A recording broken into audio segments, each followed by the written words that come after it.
ଆଜିର special recipe ଅଣ୍ଡା ତରକାରୀ। ଅଣ୍ଡା ତରକାରୀ କରୁଥିବା ସମୟରେ ଘଟିଲା ଗୋଟେ ବଡ଼ ଦୁର୍ଘଟଣା ସମ୍ପର୍କରେ ଜାଣିବା ପାଇଁ ଭିଡ଼ିଓକୁ କଣ୍ଟିନ୍ୟୁ ଦେଖନ୍ତୁ, ଯାହାଦ୍ୱାରା ଦୁର୍ଘଟଣାଟି କ'ଣ ଜାଣିପାରିବେ। ଏବେ ମୋର ଅଣ୍ଡା ଏବଂ ଆଳୁ ସିଝିବା ସହ ମସଲାଟି ରେଡି ହେଇଗଲାଣି। ଏବେ ମୁଁ ଅଣ୍ଡା ଏବଂ ଆଳୁର ଚୋପା ଭଲ ଭାବରେ ଛଡ଼ାଇ ନେଇ ଗୋଟେ ଗୋଟେ କରି ଅଣ୍ଡାକୁ ଏବେ ଭାଜିବା ପାଇଁ ପକାଇ ନେବି।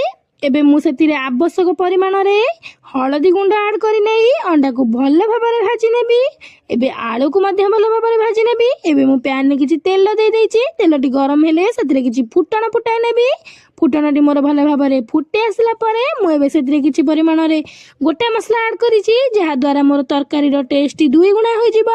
ଏବେ ମୁଁ କିଛି ତେଜପତ୍ର ପକାଇ ଏବେ ମୁଁ ରେଡି କରିଥିବା ମସଲାକୁ ଦେଇଦେବି। ମସଲାଟିକୁ ଭଲ ଭାବରେ ଦେଇ ମୁଁ ଏବେ ସେଥିରେ ଆବଶ୍ୟକ ପରିମାଣରେ ରେଡ୍ ଚିଲି ପାଉଡର ଏବଂ ଆବଶ୍ୟକ ପରିମାଣରେ କାଶ୍ମୀରୀ ଚିଲି ପାଉଡର ଏବଂ ଆବଶ୍ୟକ ମୁତାବକ ହଳଦୀ ଗୁଣ୍ଡ ପକାଇ ନେବି। ଏବେ କିଛି କରି ପାଉଡର ମଧ୍ୟ ପକାଇ ନେଇ ମସଲାଟିକୁ ଭଲ ଭାବରେ ଗୋଳାଇ ଶେଷରେ ସ୍ୱାଦ ଅନୁସାରେ ଲୁଣ ଦେଇଦେବି।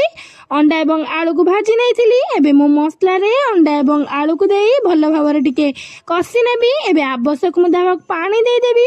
ତରକାରୀଟି ମୋର ଫୁଟିଗଲା ପରେ ଅଣ୍ଡା ତରକାରୀ ରେଡି। ଏବେ ଆସନ୍ତୁ ଜାଣିବା ଦୁର୍ଘଟଣା ସମ୍ପର୍କରେ। ଅଣ୍ଡାଟିକି ସିଝେଇକି ଛଡ଼ଉଥିବା ବେଳେ ଅଣ୍ଡା ହୋଇଗଲା ମର୍ମାହତ।